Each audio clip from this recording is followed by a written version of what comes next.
नागपुर के जयमत नगर स्थित दर्शना cooperative housing society के नागरिकों ने मतदान बहिष्कार का निर्णय लिया है। अतिक्रमण, सड़क, कचरा और असुरक्षा से परेशान नागरिकों का कहना है, पहले समस्या सुलझाओ और फिर वोट मांगो। आता प्रॉब्लेम आहेच, पण त्यातल्या त्यात इथे पिणारे येतात, शिवागारी करतात, ते पण आम्हाला सहन होत नाही।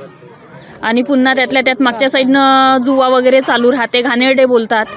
भरपूर समस्या आहे आमच्या, त्या सॉल्व करायला पाहिजे त्यांनी, त्याच्यानंतरच आम्ही मतदान करू। नाही केल्या सॉल्व तर आम्ही मतदान करणार नाही।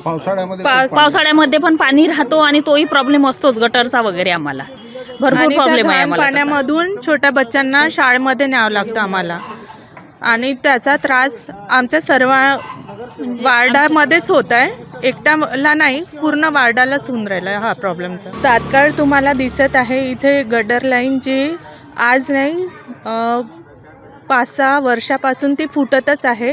काही क्लिअर करतात, पुन्हा जैसे तेच होते। आणि मी एकटीच नाही, इथे भरपूर जण आहे ज्यांना त्रास होतो त्याचा। यामध्ये डेंग्यू वगैरे, मलेरिया भरपूर काही प्रॉब्लेम होतात। छोटे बच्चे आहे आमच्याकडे, त्यांना त्याचा त्रास होतो आणि सांगितल्यावर ते लवकर रिपेयर होत नहीं। रोड नहीं है, ये बच्चे इधर आते, दारू पीते, जुआ खेलते, सब करते। क्या बताओ, बता थक गए हम लोग भी। नगर सेवक को बताए, सब बताए, कुछ भी नहीं है। यहाँ पर रोड की समस्या है, गटर लाइन की भी समस्या, जैसे कि ये रोड में हमेशा हमको आने जाने में बहुत तकलीफ़ होती है, पानी भर जाता है। और यहाँ बच्चे तो खेलने से कोई प्रॉब्लम नहीं है, लेकिन यहाँ पे असामाजिक तत्व ज़्यादा यहाँ पर रहते हैं, जैसे कि ड्रिंक वगैरह करके हम लोग के सामने ही खड़े होकर के वो पीने लगते हैं, यूरिनेट भी करते, जो हमको अच्छा नहीं लगता। सभी को प्रॉब्लम्स है ना, एक को अकेले को नहीं है, सभी को है। आम्ही दर्शना कोऑपरेटिव्ह सोसायटीमध्ये राहतो। येत्या 15-20 वर्षापासून इथल्या समस्या काही सुटत नाही आहे। रोडची समस्या आहे, नळाची बऱ्याच काही समस्या आहेत, त्या समस्या सुटल्या पाहिजे। जोपर्यंत समस्या सुटणार नाही तोपर्यंत मतदानावर बहिष्कार। म्हणजे घरकुल देऊन राहिलेले आहेत आणि आम्ही प्रत्येक वेळेला गेलो, आम्ही म्हणजे माननीय जे मुख्यमंत्री साहेब आहेत त्यांच्याकडेही गेलो, बावनकुळेकडे पण म्हणजे साहेबांकडे गेलेलो आहे आणि आमचे जे नगरसेवक आहेत त्यांनासुद्धा आम्ही समस्या सांगितली। परंतु म्हणजे आमचं 2010 पासून आम्ही ह्या याच्यासाठी मागे लागलेलो आहे, परंतु काही आमच्या याच्यावर विचार केलेला नाही। आणि आता त्या रस्त्यांवर घरकुल दिलेलं आहे, तुम्ही आता बघितलेच आहे आता। आणि हां, हे जे घरकुल आहे इथे, हे माझ्या घराच्या साईडला आहे। तर आम्ही त्याच्यासाठी त्यांच्याशी बोललो, पण त्यांनी त्याच्यावर काही ॲक्शन घेतली नाही। त्याच्यामुळे मग आम्ही त्यांच्याशी मग आता जर समजा आमच्या समस्याच ऐकणार नसेल कोणी, तर आम्ही मतदान कशासाठी करायचं।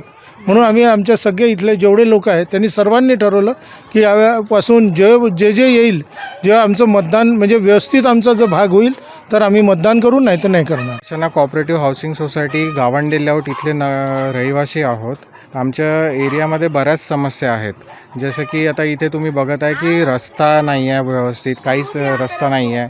कचरा बऱ्याच ठिकाणी पसरलेला आहे। इथे साफसफाई करणारे कोणतेच कर्मचारी येत नाही। मागे आम्ही बऱ्याच कंप्लेंट केल्या, ते काही दिवस आले आणि नंतर ते कंटिन्यू त्यांनी केलं नाही।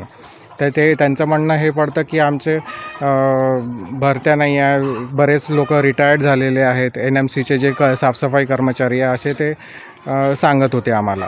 आणि इथे बऱ्याच ठिकाणी तुम्ही बघाल की गटर लाईनचा इश्यू आहे, गटर लाईन चोकअप होत आहे, इथे कोणी क्लिनिंग नाही करतात, व्यवस्थित गटर लाईन नाही आहे। आमचं लेआउट NITमध्ये येतं, तर NIT पण व्यवस्थित पूर्ण आमचं काही डेव्हलपमेंट करून देत नाही आहे। तर ह्या सगळ्या समस्या आहे आमच्या याच्यामध्ये। तर मतदानावर बहिष्कार म्हणजे आता आमच्या कोणतेच समस्या दूर होत नाही आहे, सगळे ते जसेच्या तसेच आहे, कोणीच काही करत नाही। आता आम्ही म्हणून हा निर्णय घेतला की या निवडणुकीत म्हणा किंवा आता पुढे जर जोपर्यंत आमचं हे सगळं डेव्हलपमेंट होत नाही तोपर्यंत आम्ही कोणत्याच निवडणुकीमध्ये मतदान करायला तयार नाही। आता तुम्हीच बघा, इथे 63 प्लॉट आहेत कंप्लीट, जे 52 प्लॉट होते आधी, जे काही प्लॉट डिवाईड झाले आहेत, आता 63 प्लॉट आहेत, 63 घरं असले आहे आणि इथे सगळ्यांनी बहिष्कार टाकलेला आहे। सफाई कामगार येत नाही, आम्ही कर देतो सफाई, पुन्हा ते गडर नेहमी चोकअप होत राहते ना, इकडे दुर्गंधी पसरते, गाड्या घरात चालले जातात